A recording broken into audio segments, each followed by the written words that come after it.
नून लीगी अरस्तू, ना लायकी, बद इंतजामी और ना अहली की मुजस्सम तस्वीर। फैजाबाद धरने और ऑपरेशन ने पूरे मुल्क को अपनी लपेट में ले लिया है। मुल्क के बेशतर तालीमी इदारों में तदरीसी अमल मुअत्तल हो गया है। तमाम तर इम्तिहानात और इंटरव्यूज भी मनसूख हो गए हैं। बड़े बड़े दावे करके उससे मुकर जाने की शोहरत रखने वाले इन हजरत ने कौम से एक बार फिर वही मजाक किया जो पहले भी कर चुके। अगर खुदा न खास्ता कोई ऐसा दिन इस मुल्क में आता है कि जनरल मुशर्रफ अदालत का सामना किए बगैर चला जाता है, तो मैं फिर इस ढांचे का मैं तो कम से कम इस्तीफा देके और सियासत सारी उम्र के लिए तौबा करके घर बैठने को तरजीह दूंगा। अब जनाब का फरमाना था कि 3 घंटों के अंदर हम जगह खाली करा सकते हैं। 3 घंटों के अंदर हम जगह खाली करा सकते हैं। लेकिन जब वक्त कयाम आया तो अरस्तू साहब जूते बगल में दबाकर भाग निकले।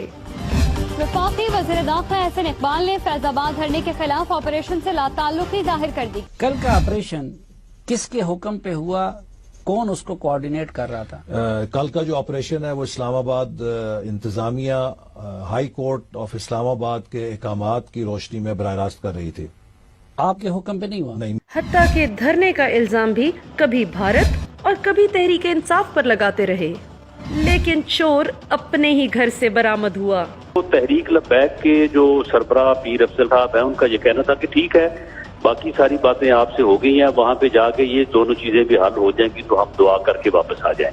अदालत में रेंजर्स की तैनाती पर रियासत के अंदर रियासत का प्रोपेगेंडा करने वाले दानिश्वर वजीर साहब। मुझे क्यों रोका? कठपुतली वजीर दाखिला नहीं रह सकता। रेंजर्स ने नवाज शरीफ के साथ कमरा अदालत में दाखिले से रोकने पर वजीर दाखिला ने इस्तीफे की धमकी दे दी और बाद में पूरे शहर की सिक्योरिटी फौज के हवाले कर दी।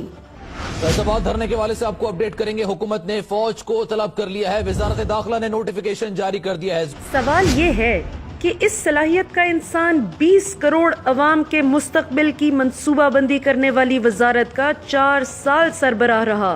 उसने वहाँ क्या गुल खिलाए होंगे जो इंसान चंद हजार का मजमा तक न संभाल सका।